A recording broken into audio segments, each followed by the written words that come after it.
नमस्कार मित्रांनो, सगळ्यांना हॅपी 31st. आज 31 डिसेंबर असल्यामुळे आणि वर्षाचा शेवटचा दिवस असल्यामुळे लपंडाव याचा जबरदस्त असा भाग आपल्याला पाहायला मिळणार आहे. आता गौतम त्याच्या खऱ्या वहिनी आणि तेजस्विनी जवळ जाऊन पोहोचतो आणि तेजस्विनी त्याला सगळं मनस्विनीचं सत्य सांगून टाकते. मुद्दामच त्यांनी इतक्या दिवसाचा जो प्रोमो आहे तो आज 31 डिसेंबरला दाखवलाय. पण खरंच प्रेक्षकांनो, आजचा भाग वर्थ इट होता. त्याचबरोबर आता सखीला काहीतरी मदतीची गरज लागते म्हणून ती आता सरकारच्या हातापाया पडू लागते. तर सरकार तिच्यासमोर अट ठेवते की प्रॉपर्टी पेपर्सवर सह्या कर म्हणून. आता सखी काय करणार आहे ते सुद्धा आपल्याला आजच्या भागात पाहायला मिळणार आहे. आणि तुम्ही थंबनेलवर बघितलंच असेल की शेवटचा रिव्ह्यू. तर हो प्रेक्षकांनो, हा आपला या वर्षाचा म्हणजे 2025चा शेवटचा रिव्ह्यू असणार आहे. तर दिवस सुद्धा खूप लवकर जातात नाही का. तर विदाऊट एनी डिले सुरू करूया आजच्या भागाला. तुम्ही सुद्धा तितकेच एक्सायटेड असणार आहात आणि तुम्हाला सुद्धा आजचा भाग नक्की आवडेल आणि होऊ शकतं तुम्ही थोडे इमोशनल पण व्हाल आजचा भाग बघून. तर बी रेडी प्रेक्षकांनो, आजचा भाग सुरू होतो.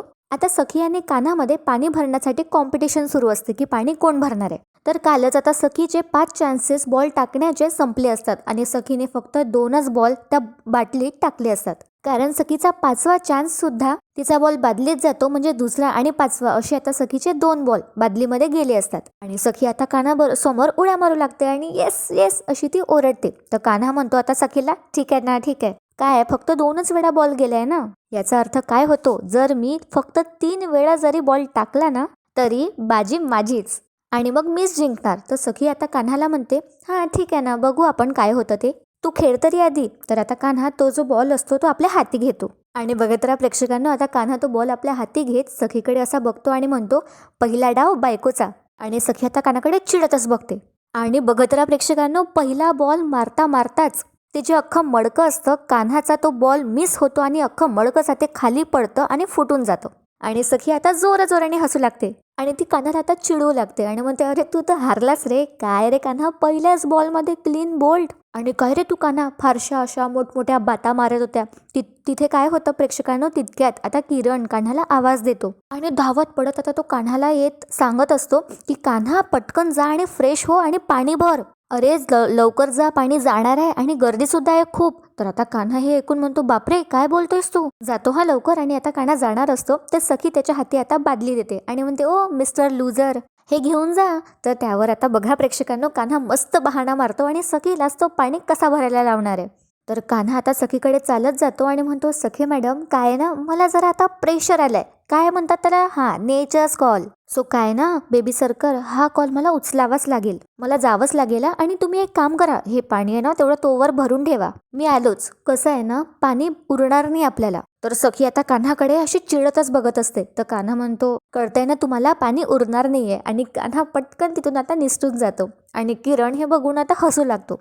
आता किरणला सुद्धा इथे समजलं असतं की कान्हा मस्त कलटला आणि सखीला त्याने काम सोपवलंय. तर आता सखी किरणकडे बघते आणि त्याला म्हणते, ओय तू काय हसतोयस रे. तर आता किरण गप्प राहतो आणि म्हणतो, एकदम नाही काही नाही, मी पण जातो. आणि किरण सुद्धा आता तिथून निघून जातो. त्याला वाटतं की नाही बाबा, आपलं पण काही खरं नाही, ही सखी आपल्याला पण ओरडेल, त्यामुळे तो तिथून लवकर निघून जातो. आणि सखी आता त्या बादलीकडे बघतच राहते आणि तिची तर अजिबात इच्छा नसते आता पाणी भरायची, पण तिला आता जावंच लागणार आहे. तर प्रेक्षकांना इथे आता सीन शिफ्ट होतो आणि गौतम आता त्या विलावर जाणार आहे, मनस्विनी विलावर. आणि त्याने आता ऑटो वगैरे पकडला असतो आणि तो ऑटोने आता तिथे जाणार असतो आणि फोनवर गुगल मॅपवर त्याने आता लोकेशन लावली असते. आणि तो मनस्विनी विलाचा फोटो त्याने पूर्ण जोडलेला असतो, तो त्याच्या हातात असतो. त्या फोटोकडे बघत आता तो बरोबर ऑटोवाल्याला सांगतो, असं सरळ जा वगैरे वगैरे. आणि गौतम आता मनात म्हणतो की त्या प्रॉपर्टी पेपर्सवर ॲड्रेस होता म्हणून मला या मनस्विनी विलापर्यंत पोहोचता येतंय. या विलात मला नक्की काहीतरी सापडलंच पाहिजे. या आशेने आता गौतम त्या ऑटोमध्ये जात असतो त्या विलाकडे आणि त्या प्रॉपर्टी पेपर्सवर आता ॲड्रेस असतो, त्यामुळे आता गौतमला ॲड्रेस सुद्धा मिळतो. तिथे काय होतं प्रेक्षकांनो, जी तेजस्विनी असते, खरी तेजस्विनी,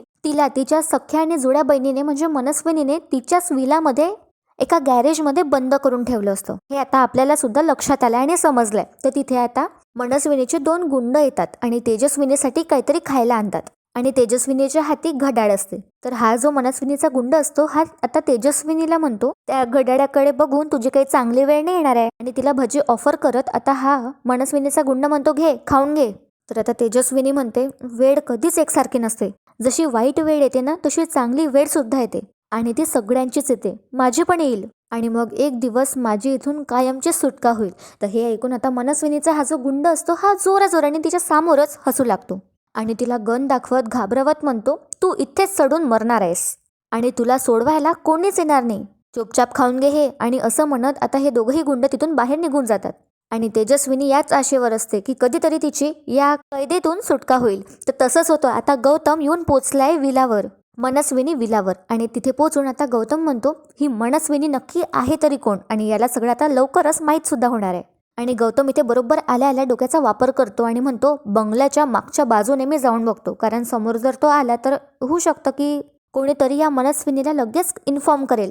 तर गौतम आता बंगल्याच्या मागच्या बाजूने जाऊन बघत असतो. त्या मागच्या बाजूला एक छोटीशी बोर्ड असते आणि तितक्यात कशाचा तरी आवाज होतो आणि गौतम एकदम लपून आता सगळं बघतो. आणि लपून बघताना त्याला आता दिसतं की कोणीतरी एक शटर ओपन केलंय आणि तिथून 2 माणसं बाहेर येत आहेत आणि त्यांनी ते परत शटर बंद सुद्धा केलंय. तर प्रेक्षकांनो, हे मनस्विनीचे 2 गुंडच असतात ज्याने आता तेजस्विनीला तिथे कोंडून ठेवलं असतं. तर आता हे दोघं जण तिथून निघून गेल्यावर आता गौतम म्हणतो, हे माणसं कोण आहे? आणि गौतम आता बाहेर निघतो आणि बघण्यासाठी समोर जातो आणि तो मनात म्हणतो, ही नक्की भानगड काय आहे हे बघितलीच पाहिजे. आणि बघत राहा मित्रांनो, आता गौतम जातो आणि ते शटर उघडण्याचा प्रयत्न करतो. तितक्यात आता मनस्विनीचे हेच 2 गुंड गौतमच्या मागून येतात आणि एका गुंडाने गौतमच्या डोक्यावर पिस्तूल ठेवली असते. आणि हा गुंड आता गौतमला प्रश्न विचारू लागतो आणि म्हणतो, कोण आहे रे तू आणि इथे कसा काय? तर आता गौतमला सुद्धा इथे प्रश्न पडतो आणि गौतम सुद्धा थोडा इथे घाबरू लागतो. पण बघत राहा प्रेक्षकांनो, खूप छान प्रकारे आता गौतम इथे सिच्युएशन हँडल करणार आहे.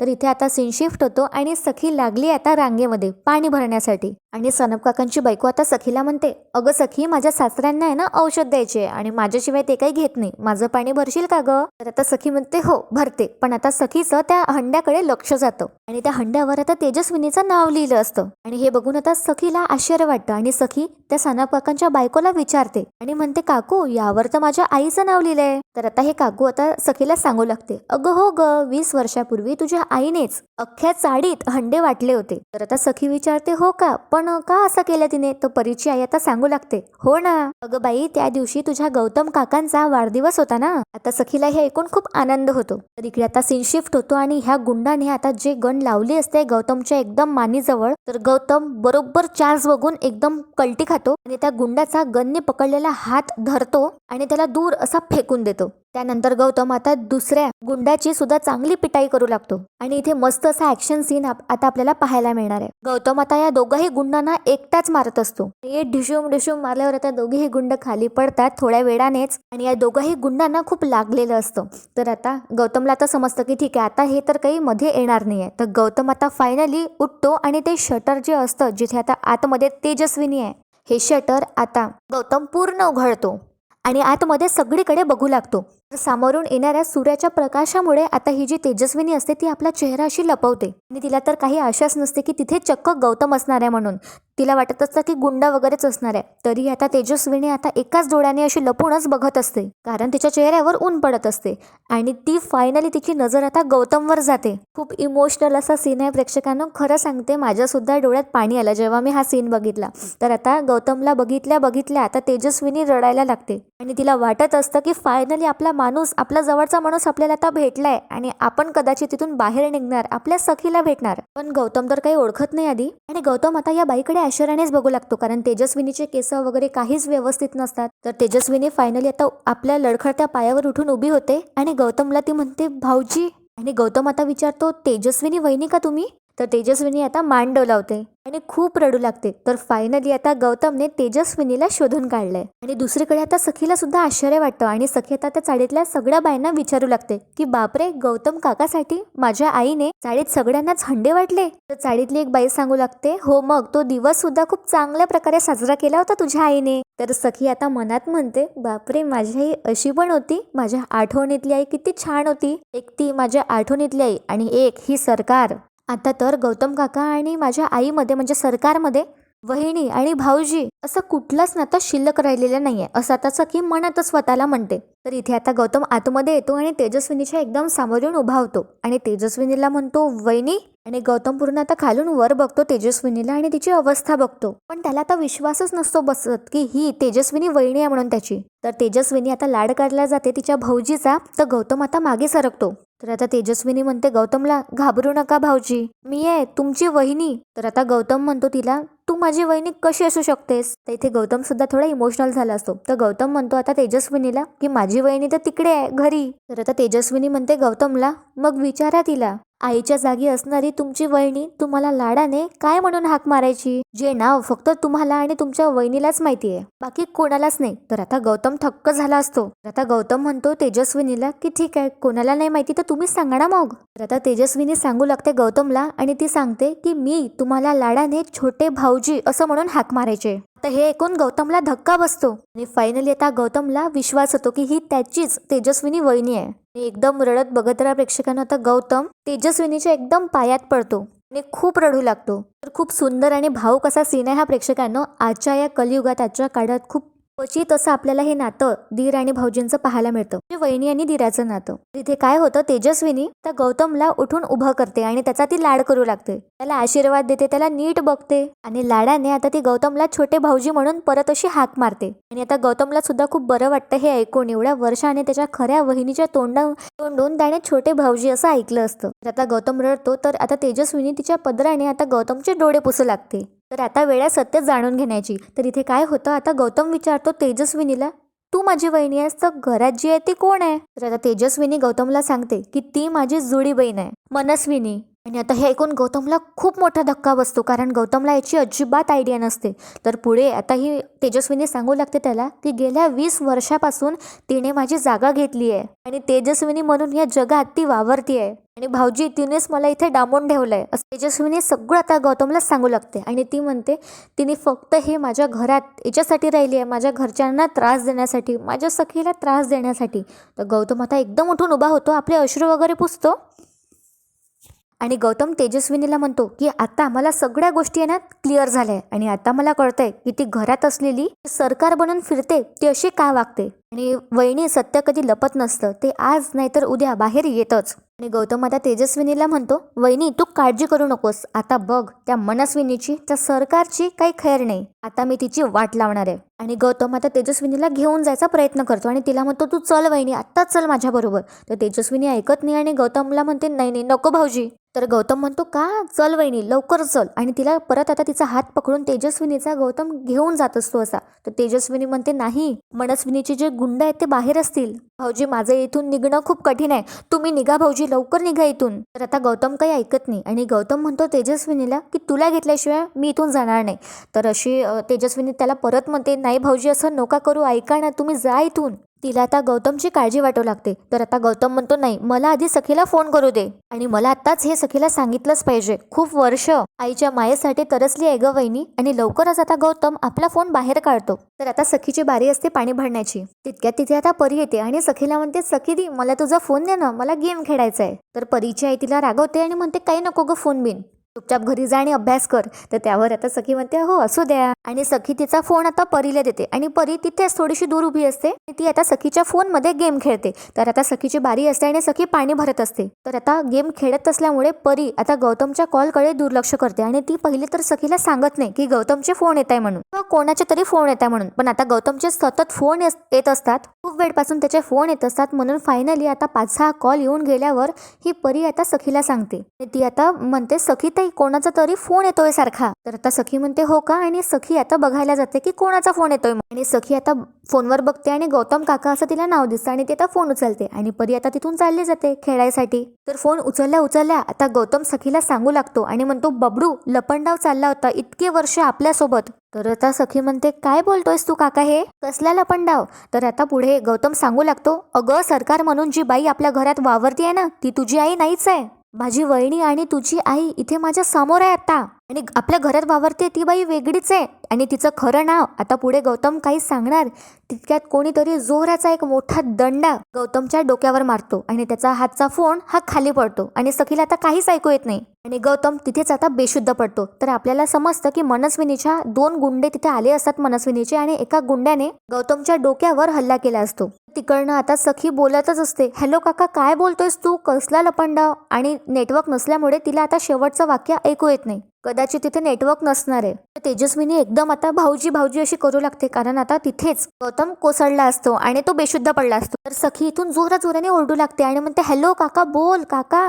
मनस्विनीच्या दुसऱ्या गुंडाने आता तेजस्विनीला पकडलं असतं आणि एका गुंडाच्या हातात आता पिस्तूल असते. तो पटकन आता गौतमचा फोन उचलतो आणि फोन कट करतो. तर सखी इथे आता ओरडतच असते, हॅलो काका, बोल ना. तितक्यात तिथे आता कान्हा येतो आणि कान्हा आता सखीला म्हणतो, ओ सखी मॅडम, डायरेक्टच आवाज येईल तुमचा, फोनवर काय बोलताय इतक्या जोराने? हो, किती मोठ्याने बोलताय तुम्ही. तर आता इथे सखी सुद्धा खूप घाबरलेली असते आणि ती आता कान्हाला म्हणते, अरे कान्हा, मला गौतम काकाचा फोन आला होता आणि तो मला काहीतरी सांगत होता, काहीतरी लपंडाव सुरू आहे असं तो म्हणाला. तितक्यात तिथे आता किरण सुद्धा येतो आणि हे सगळं ऐकत असतो. तर सखी आता कान्हाला म्हणते, तितक्यात नेमकं मला काहीच ऐकू आलं नाही रे नंतर, आणि कॉल ड्रॉप झाला.